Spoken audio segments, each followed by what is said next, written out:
আপনাকে ভালোবেসে কেউ একজন প্রতিদিন বলে যাচ্ছে, কেমন আছো, কি করছো, খেয়েছো কি না, এরকম ইত্যাদি কথাবার্তা বলে আপনার প্রতিনিয়ত খোঁজ রাখছে, কেয়ার করছে, কিন্তু আপনি তার কোনো কথারই মূল্য দিলেন না, অবহেলা করে যাচ্ছেন। শত ব্যস্ততার মাঝেও কেউ একজন আপনাকে এইভাবে খোঁজ রাখছে, অথচ এতে আপনার কিছু যায় আসে না, অবহেলা করেই যাচ্ছেন। আপনার অবহেলা পেয়ে মানুষটা খুব কষ্ট পাবে, রাতে কেঁদে চোখ লাল করবে, তবুও আপনার খোঁজ নিবে প্রতিনিয়ত। আপনি হয়তো ভাববেন, বাহ, এত কষ্ট দেওয়ার পরেও সে আমাকে ভোলেনি, না জানি আমাকে কত ভালোবাসে। এই দুর্বলতা পেয়ে আপনি প্রতিনিয়ত অবহেলা করেই যাবেন। অবশেষে জানতে পারবেন যে মানুষটা রাতের পর রাত আপনার জন্য কেঁদে চোখ লাল করে দিত, সে এখন গভীর ঘুমে মগ্ন। যে মানুষটা তার সব কিছু বাদ দিয়ে প্রতি মুহূর্তে আপনার খোঁজ রাখত, সে এখন তার বন্ধুদের সাথে ফুল মাস্তিতে আছে। যে মানুষটা 3 বেলা খাওয়ার আগে আপনি খেয়েছেন কিনা জানতে চাইতো, সে এখন নিজে খেয়েই চুপ করে ঘুমিয়ে পড়েছে। ঠিক সেই মুহূর্তেই আপনি তার অভাবটা বুঝতে পারবেন, আপনার প্রতি তার কেয়ারটুকু, মূল্যটা বুঝতে পারবেন। ঠিক তখনই মনে হবে মানুষটা আপনার জীবনে কতটা গুরুত্বপূর্ণ ছিল। তখন ইচ্ছা করবে তাকে ফিরিয়ে আনতে, মনে মনে চাইবেন সে যেন আগের মতো আপনার কেয়ার করে, কিন্তু তখন আপনি তাকে আর পাবেন না। সে ফিরে আসবে না, কারণ ততদিনে অনেক দেরি হয়ে গেছে, আপনি অনেক দেরি করে ফেলছেন। অবহেলা খুব খারাপ, আর অবহেলার যন্ত্রণাটা খুব তীব্র। কেউ সেই যন্ত্রণা পেতে চায় না। এই ভয়ানক যন্ত্রণা কে পেতে চায় বলুন? আপনার বাসার সামনে যে কুকুরটা নিয়মিত ঘুমিয়ে থাকতো, তাকে একটু অবহেলা করেই দেখেন, একটু তাড়িয়ে দিয়েই দেখেন, দেখবেন কুকুরটাও আপনার বাসার সামনে থেকে হারিয়ে যাবে। আর আমরা তো মানুষ, এই আমরা যার সাথে ভালো থাকি, যার সাথে কথা বললে মন ভালো থাকে, যে পাশে থাকলে নির্বিঘ্নে দুঃখ কষ্টে জীবন পার করা যায়। নিয়তি আর বাস্তবতা তাদের কাছ থেকে আমাদের অনেকটা দূরে সরিয়ে দেয়।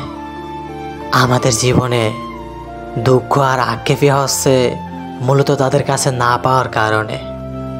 ভীষণ প্রয়োজনের মুহূর্তে প্রচণ্ড মন খারাপে কিংবা প্রবল আকুতি নিয়ে যখন আমরা সেই মানুষটাকে পাশে না পাই, কথা বলতে না পারি, তখনই খারাপ লাগা এবং অসহায়ত্ব অনুভূতি কাজ করে।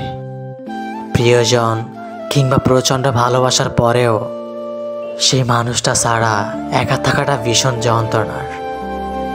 ভীষণ কথা বলার ইচ্ছে হওয়া সত্ত্বেও যখন কথা গিলে ফেলতে হয়, কথা বলা যায় না, এর মতো যন্ত্রণা আর কিছু হতে পারে না। এই আমরা যারা ভালো থাকতে চাই, একটুখানি শান্তি চাই, মন খারাপ কিংবা একাকিত্বের সঙ্গ চাই, নিয়তি আর বাস্তবতা সবসময় আমাদের বিপরীতে থাকে। যার সাথে আমরা ভালো থাকি, যার প্রতি সমস্ত অনুভূতি কাজ করে, যে পাশে থাকলে জীবনের প্রতিটা মুহূর্ত রঙিন হয়, নিয়তি আর বাস্তবতা তাদের ধারে কাছেও ঘেঁষতে দেয় না আমাদের। যার প্রতি অনুভূতি জন্মায়, অনুভূতি নষ্ট করে দেওয়ার পিছনে তার অবদান সবচেয়ে বেশি থাকে। যারা অনুভূতির মূল্য দেয় না, অবহেলা করে, দিনের পর দিন মানসিক যন্ত্রণা দিতে থাকে, মূলত তাদের এই উদাসীনতা অনুভূতি নষ্ট করে দেয়।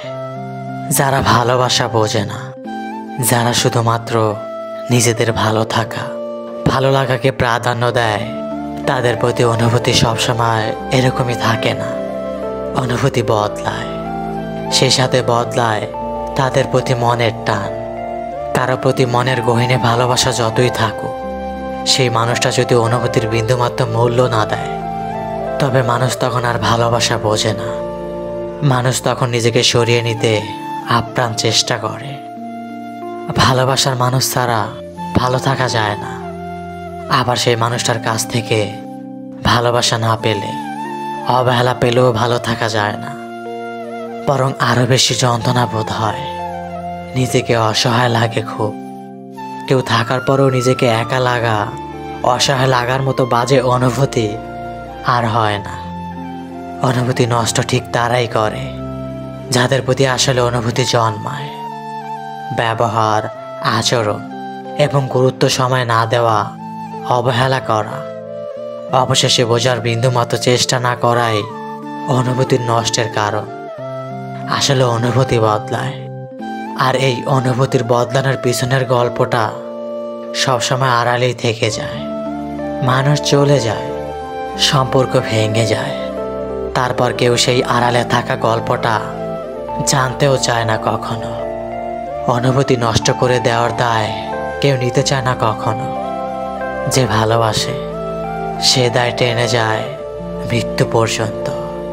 সারা জীবন এই ভালোবাসার দায়ে পড়ে অনুভূতি হারিয়ে শেষমেশ ভালো থাকাই ভুলে যায়। অভিমান করতে করতেও একটা সময় মানুষ হাঁফিয়ে ওঠে। যে অভিমান বোঝে না, বোঝার চেষ্টাও করে না, তার কাছে মানুষ প্রকাশ করাটাই একটা সময় পর ঠিকই কমিয়ে দেয়। অভিমান না ভাঙালে যে যন্ত্রণা হয়, সেই যন্ত্রণা একমাত্র ভুক্তভোগী ছাড়া আর কেউ উপলব্ধি করতে পারে না। মানুষ অধিকার বোধ থেকেই কারো কাছে প্রত্যাশা রাখে, আর যখন অভিমান, অভিযোগগুলো মুখ থুবড়ে পড়ে থাকে মনের এক কোণে, মানুষ তখন নিজেকে অসহায় মনে করে।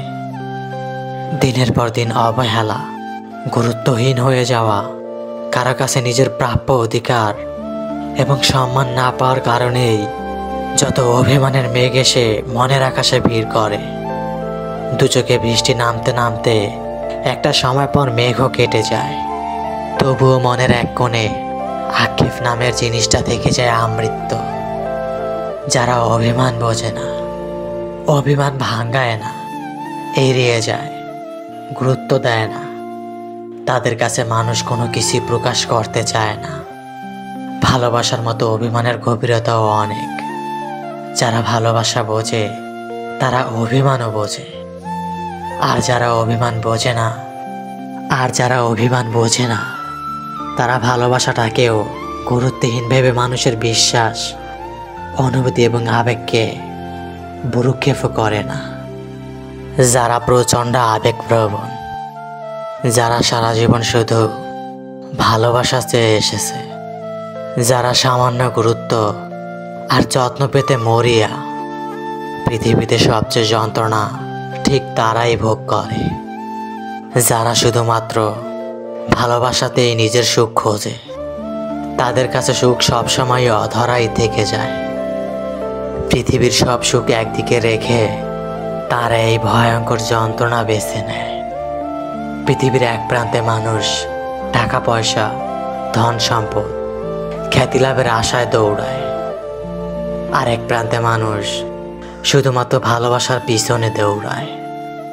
যারা ভালোবাসাকে পাত্তা না দিয়ে, আবেগকে বিসর্জন দিয়ে মনটাকে শক্ত করতে পারে, একমাত্র তারাই শুধু জীবনটাকে উপভোগ করতে পারে।